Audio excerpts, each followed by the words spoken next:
Welcome to the Current Report podcast. I'm Cece Woods, investigative reporter at thecurrentreport.com, and I'm here with my co-host, Mr. Al Labrada, Greetings. retired LAPD assistant chief, and we are going to talk about the latest drama at LAPD. Well, it's really the DA's office and LAPD about the officer that has been indicted. Yes?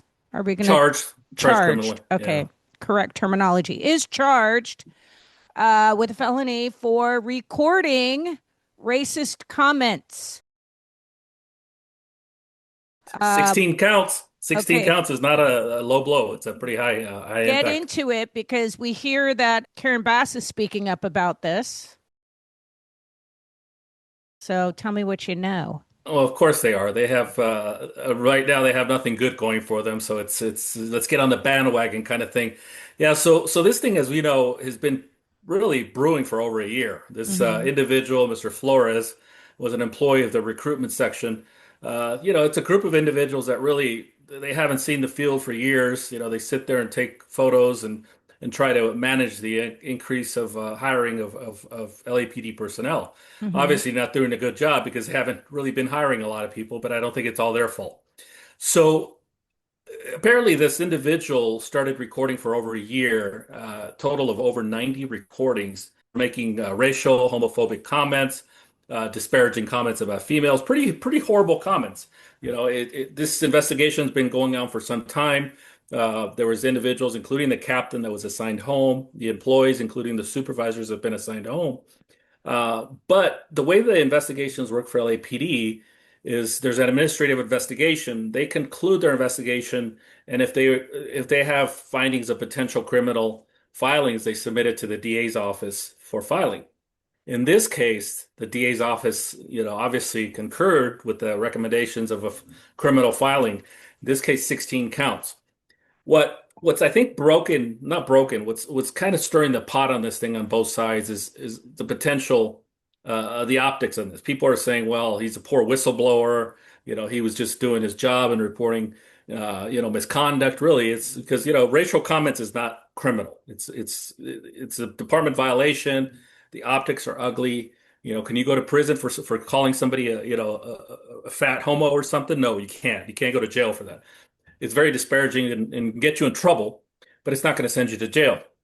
The problem is that this individual, Mr. Flores, recorded this for over a year, and for over almost a year, he made over 90 recordings. Why But so many? and that's the topic here. Is a lot of people are saying, well, he's just a whistleblower. He was going to report misconduct. Well, if you're that concerned about, comments being made, you report it immediately. Now, had he done that and his supervisors blew it off, they kissed it off, maybe just swept it under the rug as they do many times, then I get that. I get, hey, you know what? I tried. They didn't do anything on it. That's not the case here. This individual just openly recorded, and now what we're learning from the DA's release of the criminal filings is what he actually did was he edited a lot of these recordings. So he would record himself, he would instigate a lot of these conversations, kind of to get the pot stirred, if you will, to get that racial tone discussion going, and then he would edit those portions out. Of course, remove his comments and leave his coworkers out to hang, and that's what he Ooh. submitted. So the DA saw right through it. A lot of people within the department, that I'm speaking to are, well, that's not good because he's a whistleblower. Well, I don't foresee him as a whistleblower. He's an individual that was trying to use leverage to basically blackmail the department into the payout is what it was, and it truly backfired on him. So I'm glad it did because Wow. I don't think he had anything good in mind to do with this. I think he was just trying to get a payday. I mean, the fact that this guy, it seems extremely orchestrated. What's interesting is I thought to myself when you first sent this to me, I thought to myself, doesn't this seem like, Hawkman should be focusing on other things? Isn't there a backlog of cases? Why is he focusing on this? I mean, look, is it warranted? Yeah. Why a press conference? Because it seems like an attack on law enforcement. But when you get into the nitty gritty of it, yeah, this dude was not doing good shit. You know what I mean? He was Yeah. he was being an asshole, and he definitely. was calculated in what he was doing and how he went about it. You don't record 90 people or 90 conversations, maybe one or two, and then go to your boss and say, hey, this is what's going on. But 90? No, no, no. But there is an incident at LASD where after the Kobe situation, Alex Mhm. kind of put it in place to where, first responders cannot take pictures with their own phones of body parts, blah, blah, blah, disseminate, yada, yada, yada. Yes, totally get that. So when the three detectives were killed, one of the commanders took a picture of the body bag with a flag draped over it, because it's a profound moment. And you know what? I thought that was okay. Didn't bother me any. Well, LASD sent that to the DA's office. Yeah, because that's Luna and his fucking bullshit. So that's why when I heard about this, I'm like, oh, this reminds me of this situation. And actually, from what I heard, this situation with the photo has now been rejected by the DA's office. So we're waiting to hear about that. But for some reason, LASD brass is kind of not wanting to push out the DA reject letter because that's going to make them look like shit. So, okay, so tell me more. Is there any more that Well, we need to know about this or? well, the fact that I get it, submit it to the DA's office, for filing it's two different things. If you're taking a Right. photo for the memorial portion of it to Yeah, memorialize and honor that, we do it all the time. We have cop funerals and of cops take course. photos, to honor them and maybe post something, hey, we miss you. Totally understand that. They're not weaponizing the use of those photos in any way. This young man, Mr. Flores, weaponized it. He used it to put these people on the hot seat when it comes to discipline, as it should be. I mean, they made And inappropriate that was comments. warranted. Clearly, Clearly, sending that to the DA's office was absolutely warranted. That's why I wanted to bring up this situation because it was not warranted. And it was just, this very anti law enforcement mindset that Luna has because of the board of supervisors and how he just wanted to stick it to one of his commanders and kind of show, hey, I'm cleaning house. No, fuck you. You're not cleaning house. And that's why, you know, seeing these two polar opposite cases about two different law enforcement officers, one's a deputy sheriff, but to see what is really worth it and what is not worth it. hmm. And the fact that, meaning Hawkman, the fact that he would make an effort to actually have a press conference about this, to me, that's a little overboard. I mean, even so, with all the, 19 felonies, like, come on, the guy was taping people. Okay, great. It's a felony. Throw the book at him, but a press conference about it? Well, I could see the politics behind this. And I'm sure he knew and his staff knew. And I think there was a lot of interior flack from this too. A lot of his prosecutors saying, what are we doing Ooh. here? So there's a lot of internal rift on this. But I think what it really was is a message. I think this was really, in my opinion, without confirming, was really pushed by probably McDonald. McDonald really wanted to push this ahead, probably got in the ear of the DA to file charges on this thing. This is my opinion. And I think rightfully so. I think there has to be a message here because I tell you, seeing what LAPD employees are doing to weaponize this whole alleged whistleblower. We've talked about Mr. Oh, yes. Mr. Good old Smith here. Mm-hmm. Mr. Johnny Smith, the mumbling walrus as we call him. This individual is probably one of the most incompetent captains that I've ever experienced in my career. Uh, of course, when it went sideways on him after he made inappropriate racial comments, not only against his fellow captains, but also fellow employees, all of a sudden I'm a whistleblower. I'm going to call out misconduct of body worn and officers, not activating their body worn. Guess what? These employees all worked for you when this was going on, and now you're going to be a whistleblower. When I went through the cyberbullying back in February, this fucking asshole, Captain Johnny Smith, he's posting, oh, karma about me getting cyberbullied because I am an independent investigative journalist with an independent self funded platform. That means I pay the fucking bills. Okay. And I have based my platform on the truth for 15 years. Zero takedowns, zero retractions, zero lawsuits. Knock on wood.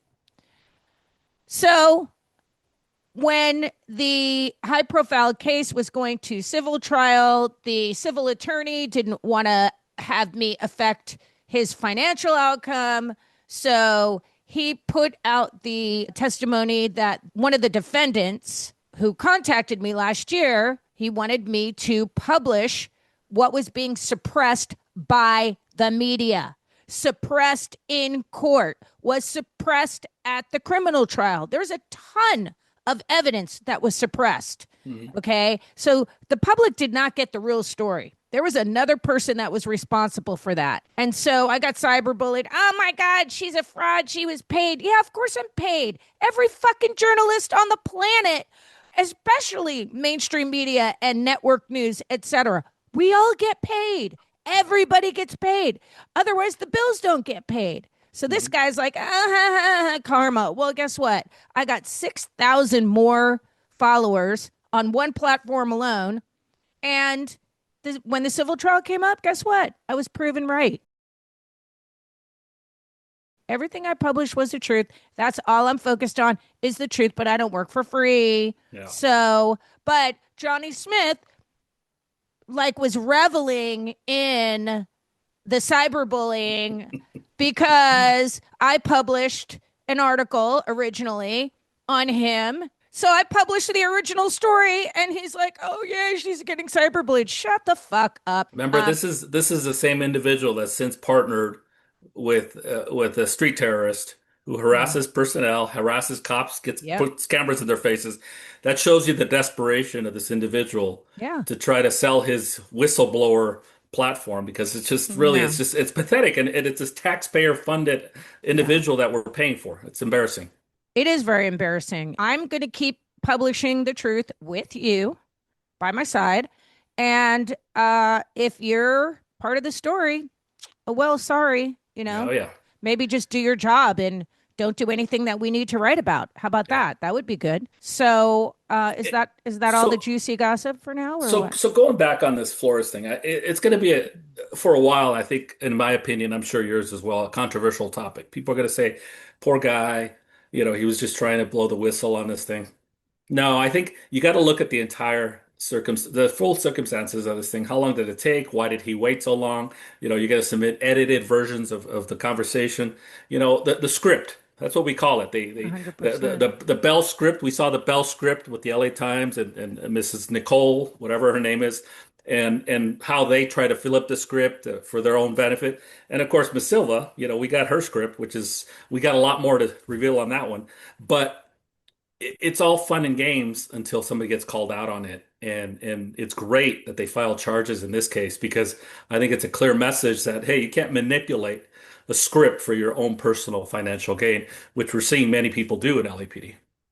Yeah, LASD as well.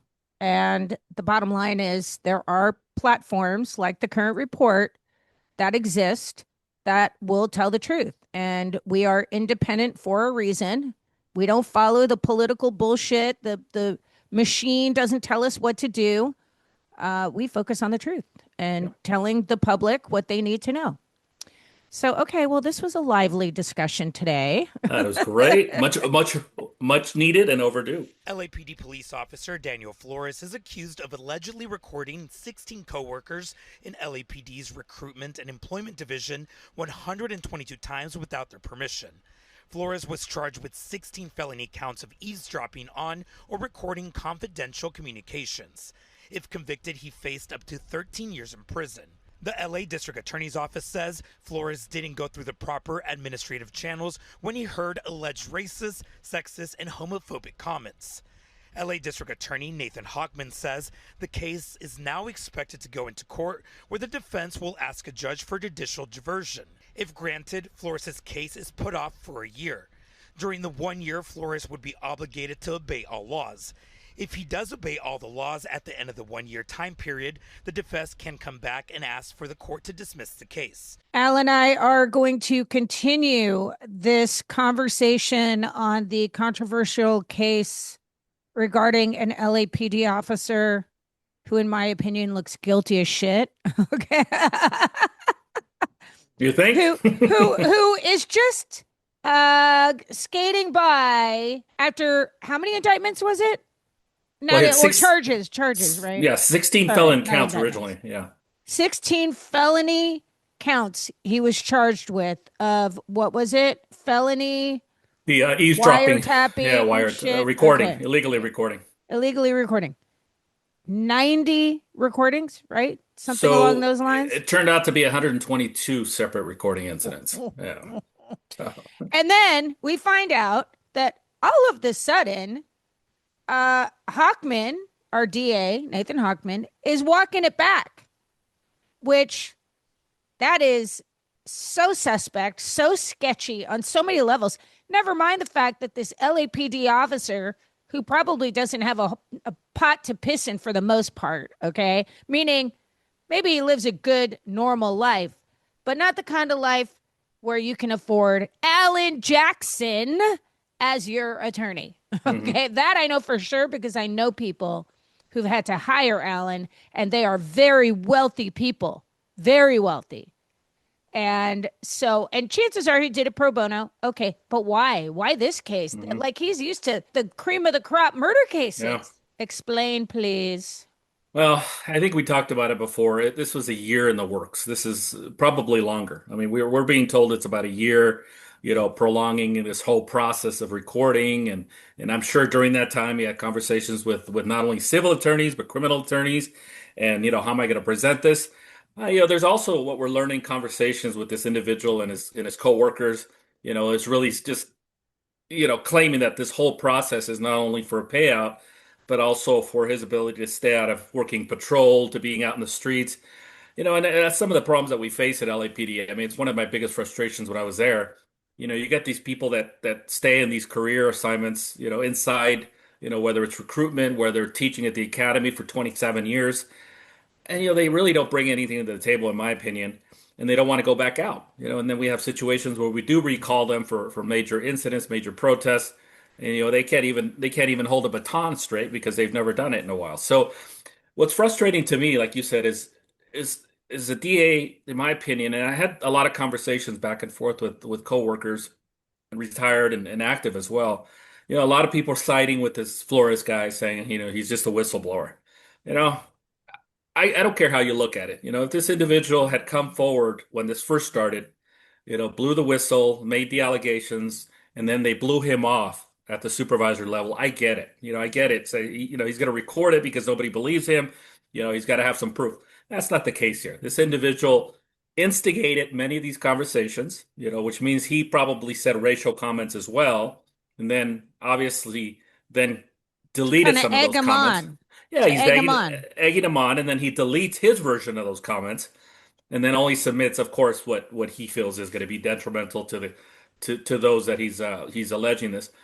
What concerns me is that the DA filed so aggressively 16 charges, and Oh, people were he was waving the yeah, flag saying, we caught him. I mean, press conferences, everything.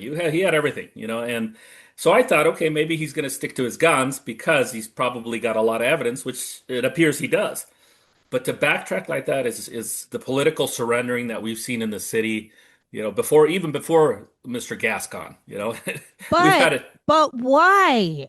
My thought process is he went after a cop, period, because that's what LA County politics does. They go after cops. Mhm. So he thought, "Ooh, this is a payday." You know what I mean? Basically, this is a shiny gold star on my efforts at the DA's office. I'm going to get this cop for illegal tapping, blah, blah, blah, and I'm going to look like the fucking hero. Well, it backfired, clearly. But why? I'm not buying the Alan Jackson. Oh, let me come and take your case for nothing.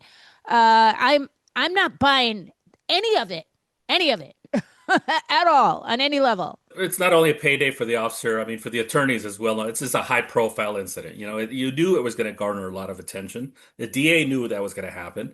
And the reason it's frustrating on this level is because There's so many other things that he could be doing. There's crime that's just running rampant in this county, and you got to do this. He chooses to do this. Okay, it is what it is. I agree that he should be charged because I think it was all done with malicious intent. There was nothing, about it being a whistleblower on this thing. And we're seeing this across the board in law enforcement, not just LAPD. I'm sure that LASD has the same bunch of clowns that hide behind emails and pseudonames and, launching complaints against one another because they want a payday.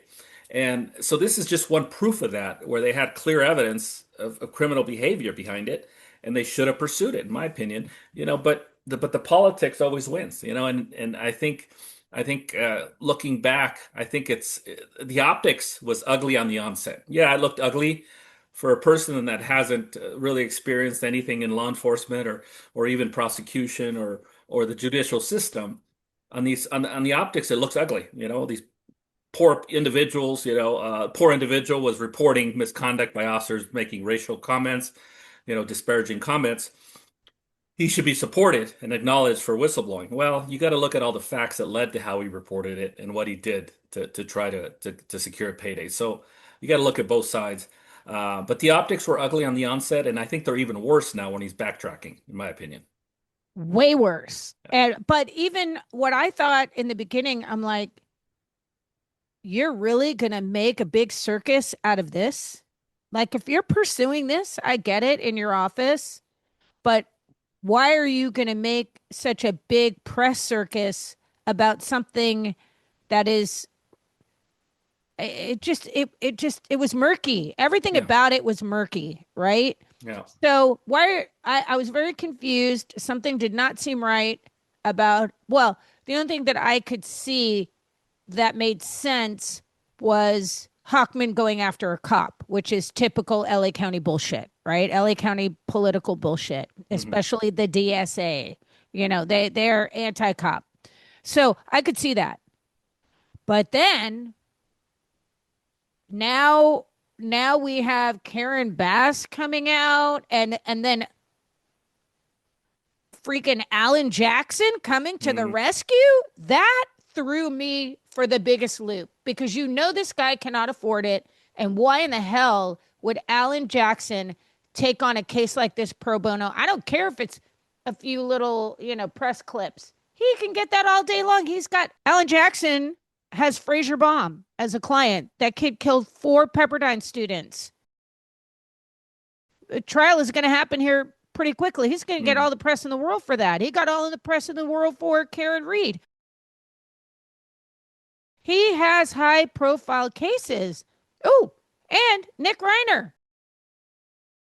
He's got more press than, you can shake a stick at. Yeah. So why this? This does not make any sense to me at all. Like none. Yeah, no, it doesn't. Just there's so many attorneys. There's others on the sidelines that are involved on the civil side that does well. Some of those make sense, because of their Of background. But it's just you got high profile attorneys supporting this kid who committed a crime to try to get a payday. That's really the bottom line, yeah. And now you got a DA, who's like you said, was very proactive. Press conferences. I'm going to go after this dirty cop per se. That's what he was saying. But now I'm going to backtrack and drop it down to 16 misdemeanors with possible diversion or just he's And not they're going to, they're yeah, he's not going giving to do him any the jail time. they're giving him the opportunity to walk, okay? Yeah, From yeah, felonies to walking without even seeing a judge. yeah, Wow. yeah. No, Wow. there's more to it. Maybe in the near future we'll learn the background, but I think it's just a lot of political grandstanding and political games. That's all it is. Yeah, well, I wanted to jump on here and just kind of hash this out a little bit. But soon, hopefully sooner rather than later, Al and I are going to be talking about the Tupac trial. A lot to talk about. And actually, we may even start before we bring guests on that are in the know. I'm going to do my research on this, but I think that since it's an LA thing, we should really Yeah. kind of jump on it. So, thanks everyone for watching, and we will see you here soon. Bye.